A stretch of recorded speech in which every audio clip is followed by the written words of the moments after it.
دعني اعتضنك.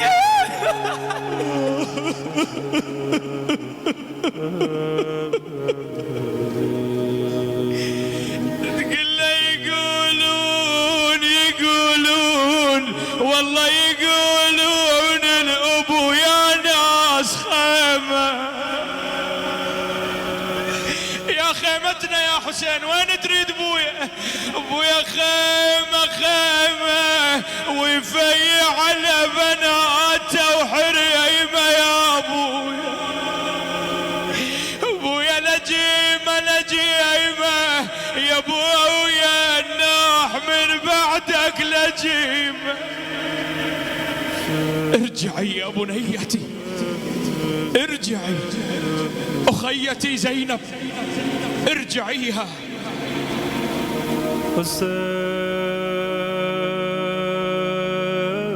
فقبل أن يركب الإمام وإذا بطفلته رقية وكانت هي الصغيرة والمدللة تأتي إليه.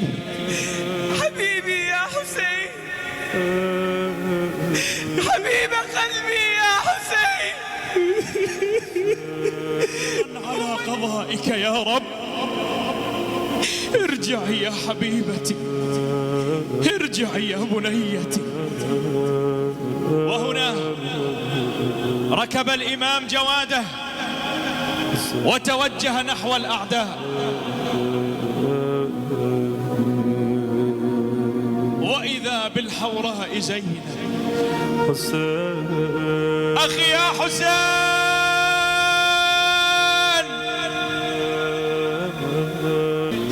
وإذا بها تشمه في صدره.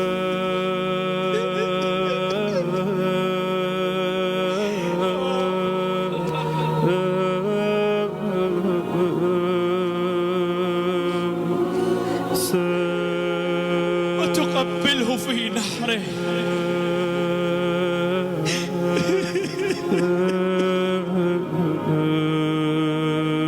فتوجهت إلى المدينة. أماه يا زهراء لقد استرجعت الوديعة وأديت الأمانة.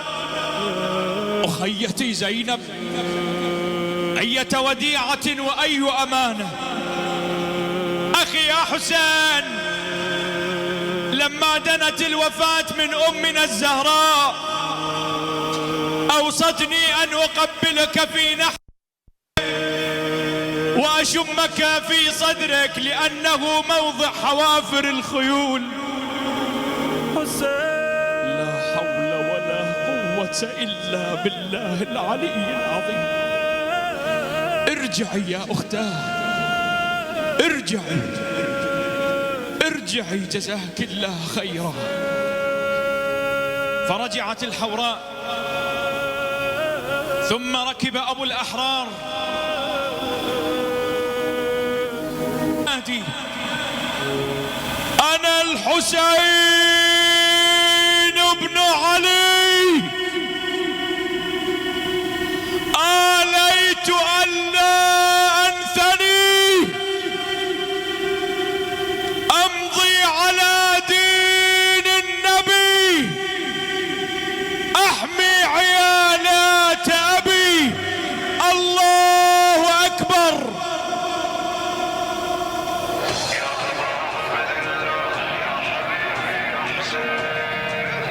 فقلب الميمنة على الميسرة والميسرة على الميمنة.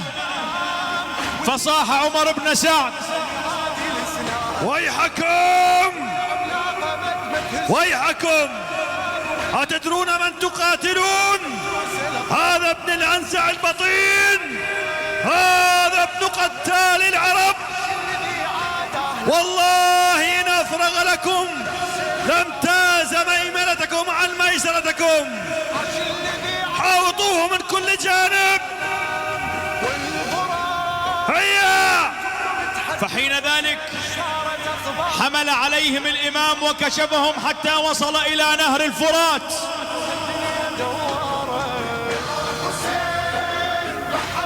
فبدأوا يزحفون باتجاه مخيم الحسين.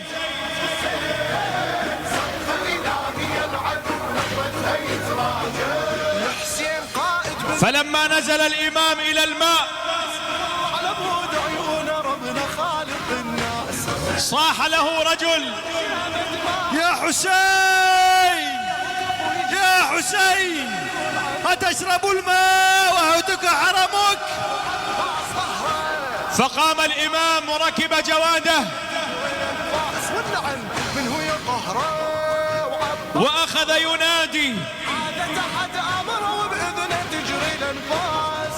الموت أولى من ركوب العار، والعار أولى من دخول النار. الله أكبر.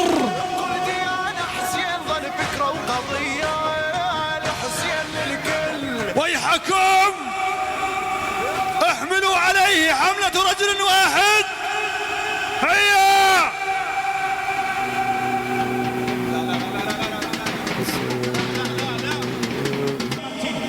فصاح عمر بن سعد: ويحكم، ما تنتظرون بالرجل؟ أذكرتكم أمهاتكم، احملوا عليه.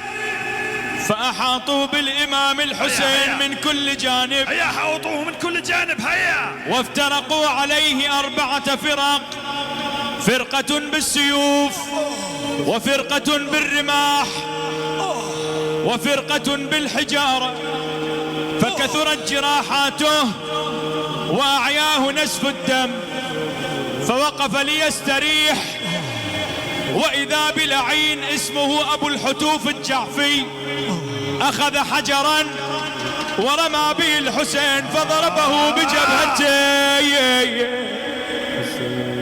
فلما امتلأت دما رمى بها إلى السماء، ثم وضع يده على الجرح ثانيا، فلما امتلأت لطخ بها رأسه ولحيته.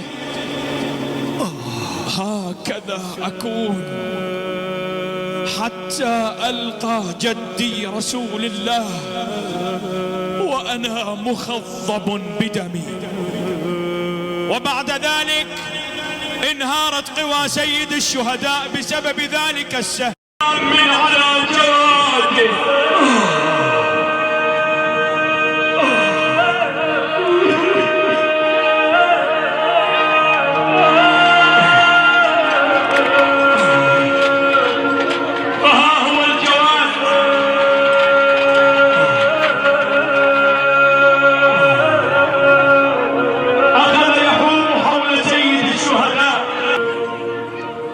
تركت الخلق حرا في هواك وأيتمت رجالي ذبائح في رضاك يا رب. فبينما الإمام كذلك وإذا بجواد الحسين رجع إلى مخيمه، فحينما رأته الحوراء زينب خرجت إلى ذلك التل راكضة: أخي يا حسين،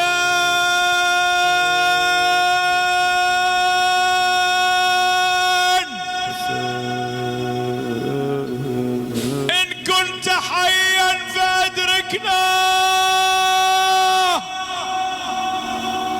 وإن كنت ميتا فأمرنا وأمرك إلى الله. فلما سمع الإمام نداء الحوراء حاول أن ينهض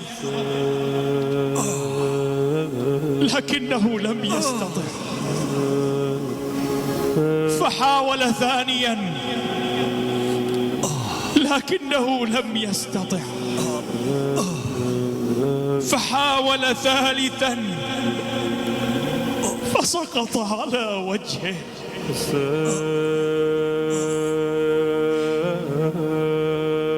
أخيتي زينب، ارجعي، لا تشمتي بي الأعداء واحفظي لي عيالي. فحين ذلك أخذ الأعداء من الحسين، وفي تلك الحال وإذا بغلام وهو محمد بن أبي سعيد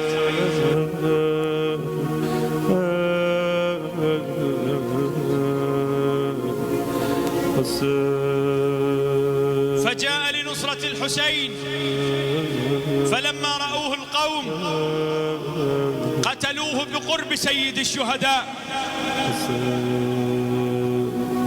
وبعد ذلك خرج غلام آخر وهو عبد الله بن الحسن الصبت، وله 11 سنة، لنصرة عمه الحسين.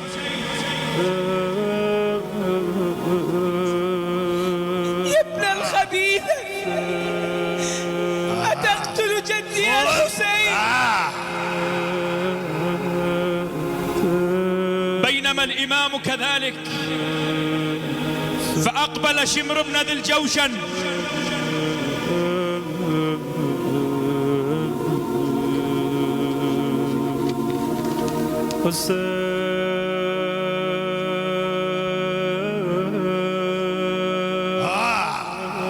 حسين وجلس على صدر الإمام.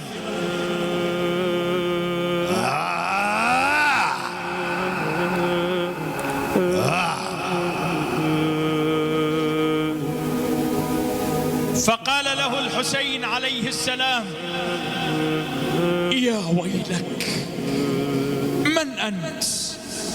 فقد ارتقيت مرتقا عظيما.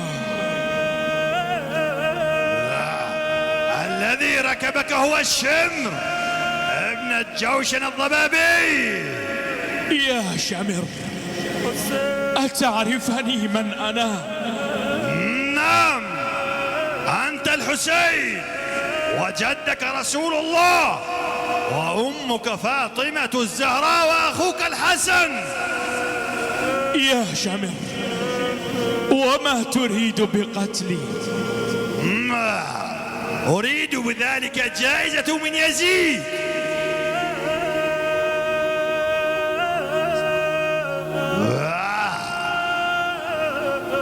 يا ويلك، أيما أحبني.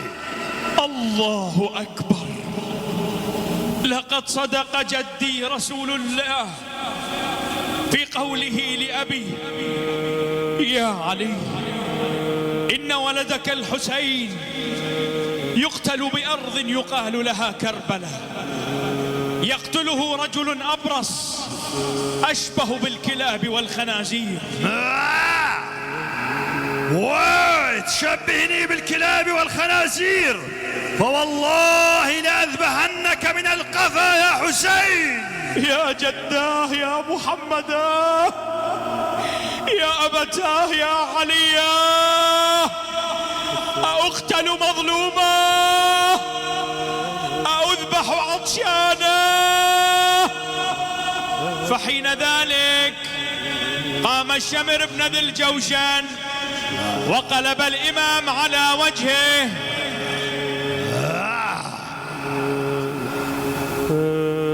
وأخذ يطعن الإمام على ظهره 12 طعنة. خذ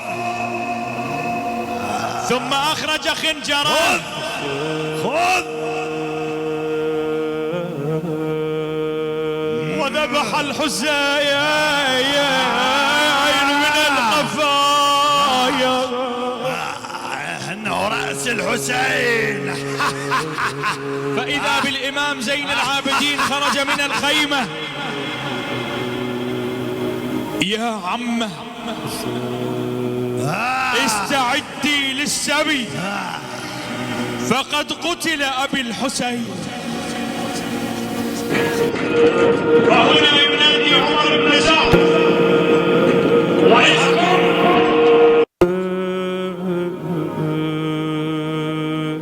سلام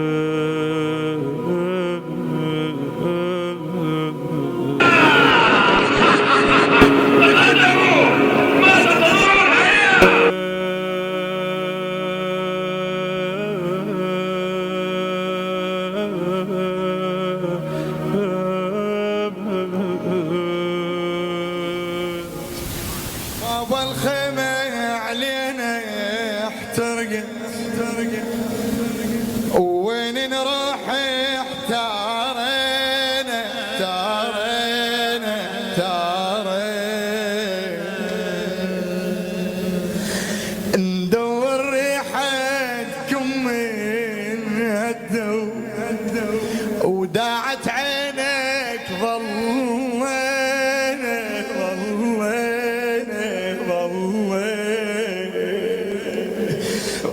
صغار احنا والصوت بقدنا، بابا صغار احنا وين نروح يحتاج